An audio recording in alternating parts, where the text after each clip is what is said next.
누구나 꿈꾸는 복권 당첨의 꿈. 그런데 미국에선요, 이 복권 당첨보다 더 희박한 확률로 아주 우연히 엄청난 행운을 얻은 한 남자가 있습니다. 뭐죠? 엄청난 행운. 또 놀랄 준비해야 되나요? 지난 2010년 미국 캘리포니아 프리몬트에 사는 골동품 수집가 랜디 구이아로 씨. 그는 인근 도시를 여행하다 한 중고품 가게에 들렀습니다. 그런데 그곳에서 그의 눈길을 사로잡은 낡은 흑백 사진 3장. 사람들이 모여 게임을 하는 듯한 모습이었는데요. 3장에 $2, 3,000원도 안 되는 가격에 구매를 했죠. 그렇게 그의 수집함에 컬렉터가 하나 더 추가됐는데 무려 5년의 세월이 흐른 2015년 어느 날 그게 대체 무슨 사진이었을까 하고 궁금해진 랜디는 한 화폐 감정회사에 의뢰를 했는데요. 그런데 사진을 보고 깜짝 놀란 감정 전문가. 왜? 이 사진이 진짜라면 $500만 넘을지도 몰라요. 무려 53억 원의 감정가를 매긴 건데요. 저 뭐야? 무슨 사진인데 저게 50억이 넘어요? 이유는 사진 속 주인공 때문이었습니다. 그의 정체는 세계적인 살인마 빌리 더 키드. 아 뭐야? 뮤지컬인가 영화 한번 영화 있었는데. 뮤지컬 맞죠? 예. 그 소재로 나왔던 그 사람. 네, 맞아요. 참고로 당시에만 해도 빌리 더 키드가 찍힌 진본 사진은 감정된 것만 세상에 단 한 장. 어머. 즉 이 사진이 진짜라면 세상에 딱 2개뿐인 빌리 더 키드의 사진 중 하나인 거죠. 희귀템이네요 정말. 전 세계 2장이라니까. 완전 레어템이네. 그래서 좀 더 확실한 감정을 위해 화폐 감정 회사에서는요. 세계적인 N 다큐멘터리 채널 제작팀과 함께 사실 여부 파악에 나섰습니다. 그리고 골동품 수집가, 감정 전문가, 심지어 안면 인식 전문가까지 합세. 프로그램을 통해 이전에 공개된 빌리 더 키드의 사진 속 이목구비와 면밀히 비교도 해보고요. 또 사진이 찍힌 장소를 찾기 위해 G사의 위성 사진을 다 뒤져 사진이 찍힌 지역으로 추측되는 뉴멕시코 일대를 돌아다니며 수개월을 헤맸습니다. 그렇게 약 1년 만에 이 빌리 더 키드의 사진은 진짜가 확실합니다. 소름. 결국 진본으로 밝혀진 이 사진. 1978년 여름 빌리 더 키드가 갱단 멤버들과 함께 크로켓을 하는 모습을 찍은 것이었습니다. 빌리 더 키드가 어디 있는 거예요? 아 저기 뒤에 약간 구보장에 서 있는 저 사람. 저 사람. 저 빌리 더 사람. 키드. 와. 참고로 그 뒤 이 사진을 감정한 회사에선 $500만, 53억 원의 보험에 가입했고요. 현재 이 사진의 주인인 랜디와 함께 판매를 계획하고 있다고 합니다.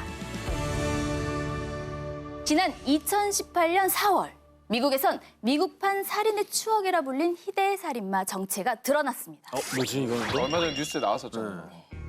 1970년부터 1986년까지 무려 11년간 12건의 연쇄살인, 최소 45건의 성폭행을 저지른 미국 최악의 장기미제 사건 범인이 42년 만에 검거됐는데요.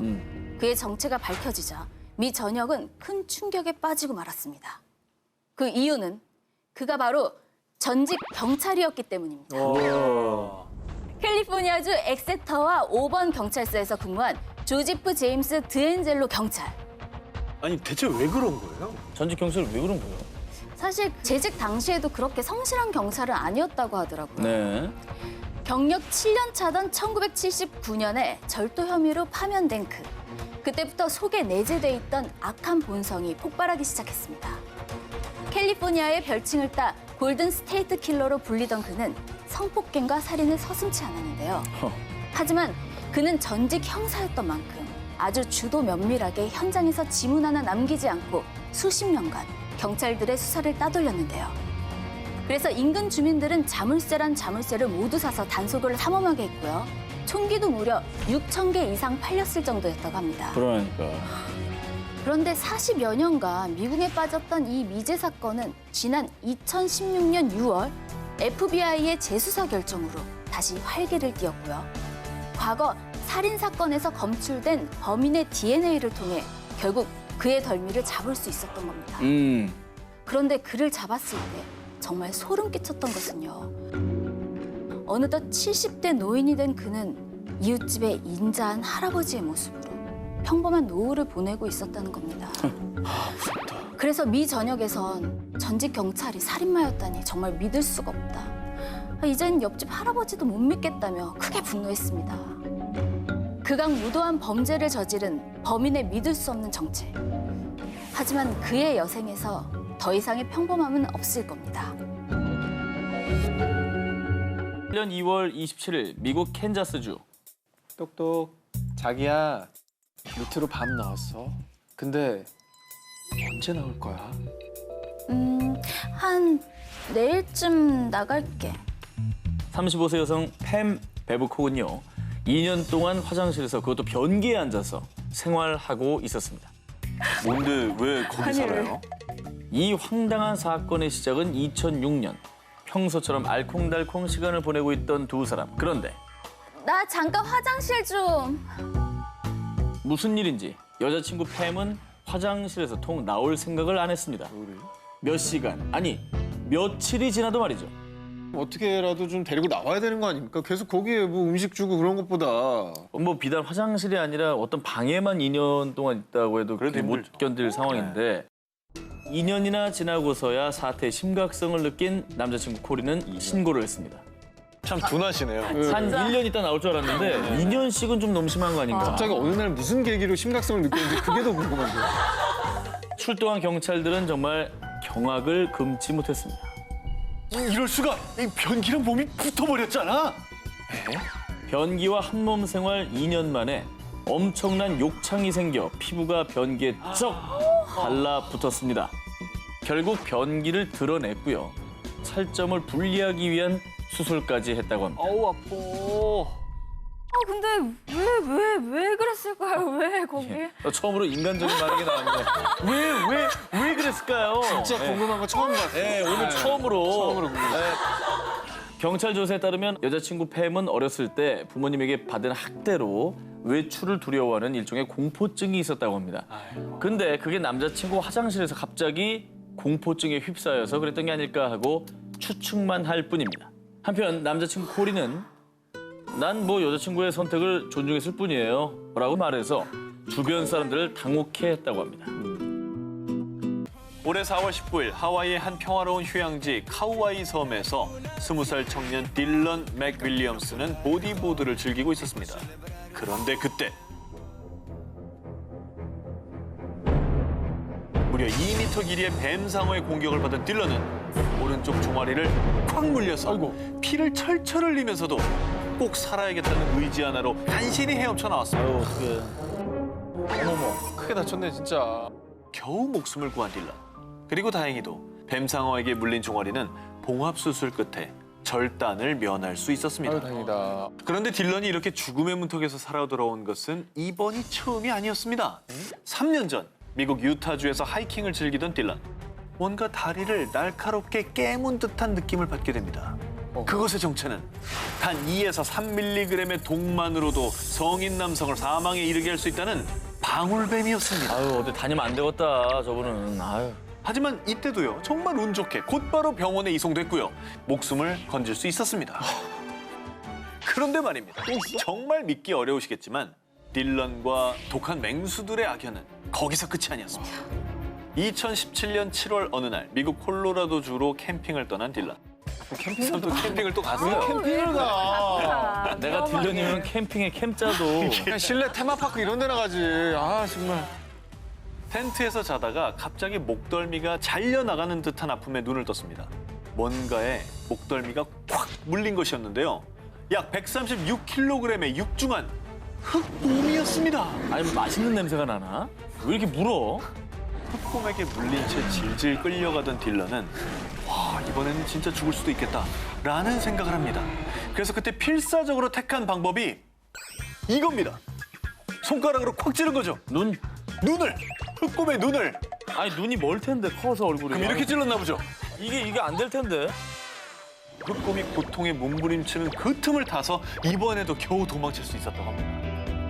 무려 3번의 죽음의 위기에서 탈출한 딜런은요. 저는 운이 좋은 사람이라기보다는 불행한 상황에서의 운이 좋은 것 같아요 라는 말을 남겼다고 합니다. 2014년 미국 사우스캐롤라이나주의 한 평범한 소녀 알렉시스 마니고. 자신의 어머니 글로리아 윌리엄스의 서랍에서 자신의 아기 때 사진을 보게 됩니다. 엄만 내 어릴 때 사진 없다더니 여기 있구만. 근데 이거 어디서 본 사진인데? 얼마 전 우연히 인터넷에서 본 1998년 실종 여아 사진. 쌍둥이인가? 그때 알렉시스는 자신이 18년 전 세간을 떠들썩하게 한 영유아 납치 사건의 피해자였음을 알게 됩니다. 어. 큰 혼란에 휩싸인 알렉시스. 결국 알렉시스는 엄마 몰래 DNA 검사를 의뢰했는데요. 결과는 역시나 충격 그 자체. 지난 18년 동안 엄마라고 생각했던 사람이 어머. 사실은 피 한 방울 섞이지 않은 남이었던 겁니다. 진짜 충격이었겠다. 과연 이게 어떻게 된 일일까요? 20년 전인 1998년 7월 미국 플로리다주 잭슨빌의 한 병원에서 건강한 여아를 낳은 사나라 모블리. 아기한테서 열이 많이 나요. 잠시만 검사 좀 받고 올게요. 사나라의 아이를 데려간 간호사. 하지만 몇 시간이 지난 뒤에도 간호사와 아이는 돌아오지 않았습니다. 저런. 간호사. Please bring me back my child. 그 간호사의 정체는 바로 알렉시스 마니고를 납치한 지금의 엄마 글로리아 윌리엄스였습니다. 아우. 글로리아는 처음부터 자신의 신분 조작 서류까지 만들어 둘 만큼 치밀한 계획을 세웠고요. 계획 먼저. 그래서 경찰이 2,500건 이상의 제보를 바탕으로 무려 18년간 수사했음에도 불구하고 범인을 잡지 못했던 겁니다. 아이고. 하지만 결국 글로리아는 2017년 1월 납치와 양육권 위반 혐의로 체포되고 말았습니다. 이 딸 알렉시스는 엄마 글로리아가 체포되기 직전에 어느 쪽이 나의 엄마인지 정의하고 싶지 않습니다 라면서 그녀를 꼭 끌어안고 눈물을 흘렸고요. 한편 비로소 18년 만에 자신의 진짜 가족에게 돌아온 그녀. 그녀는 케미아 모블리라는 진짜 이름도 되찾고 아이고. 새로운 삶을 살고 있다고 합니다. 아, 다행입니다. 자, 이거 실화임? 거짓 같은 진실 19. 저 전현무 기자의 두 번째 1위 후보를 공개합니다. 2018년 4월 중국 후베이성 북부 샹양의 한 시내버스 안. 아줌마 괜찮아요? 머리에서 피가 많이 나요. 자, 이렇게 사람들이 놀란 이유. 평범해 보이는 중년 여성의 머리에 정원용 전지가위가 꽂힌 채 아주 태연스럽게 앉아 있었기 때문이죠. 왜 뭐야? 아니 머리에 가위를 왜요? 아니 진짜 이거 실화예요? 아니 진짜 이거 실화예요? 그녀의 연기가 그녀를 이렇게 만든 건 아니었을까. 아니라고 몇 번 얘기했는데 내리셔는 맨날 그렇게 끝나는 거야. 가위를 머리에 꽂은 주인공은요. 57살의 쉔 샤오잉 씨입니다. 그녀는 그날 마당에서 마호가니 잎을 수확하고 있었어요. 그런데 손이 닿지 않자 긴 대나무에 전지가위를 묶어서 따려고 했습니다. 그때 대나무 장대 끝이 톡 부러지면서 대나무에 묶여있던 가위가 그대로 수직 낙하 샤오잉의 머리에 팍 꽂혀버린 것입니다.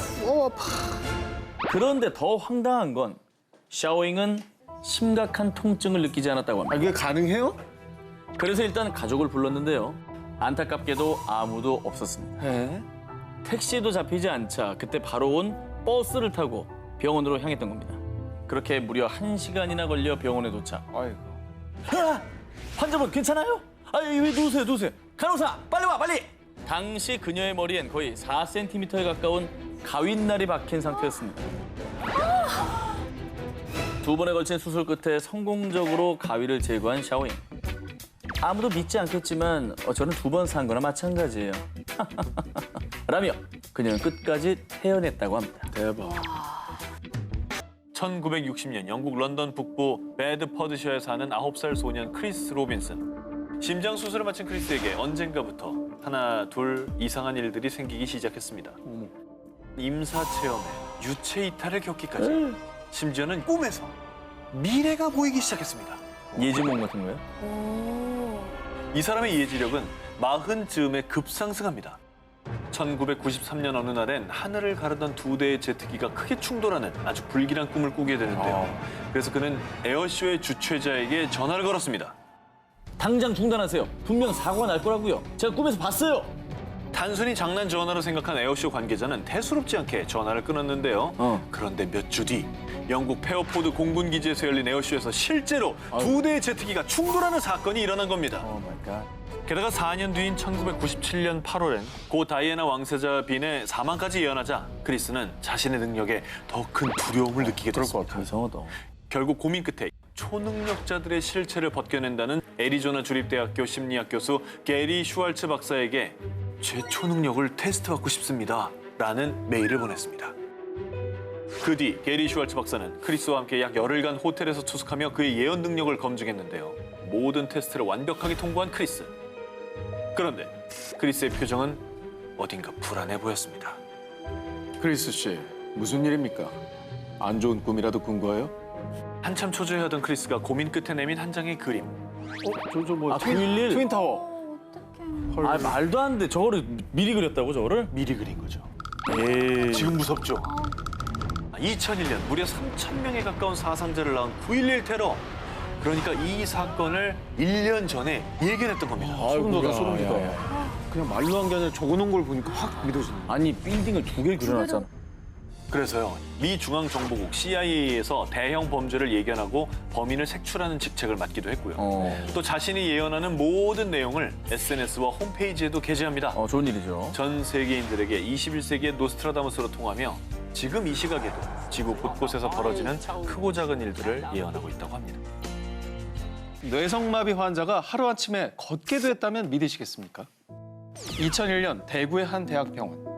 학예회 도중 쓰러진 6살 소녀가 응급실에 실려왔습니다. 소녀에게 내려진 진단은 경직성 뇌성마비. 경직성 뇌성마비는요, 뇌 이상으로 근육이 경직되어 팔다리가 뻣뻣해지는 병인데요. A양은 수차례 걸쳐 입원 치료를 받았지만 전혀 진전이 없었고요. 결국엔 아예 팔다리를 움직일 수 없는 경직성 사지마비 진단까지 내려지며 병세는 점점 더 악화됐습니다. 아, 6살인데. 어린 나이에. 정말. 그렇죠.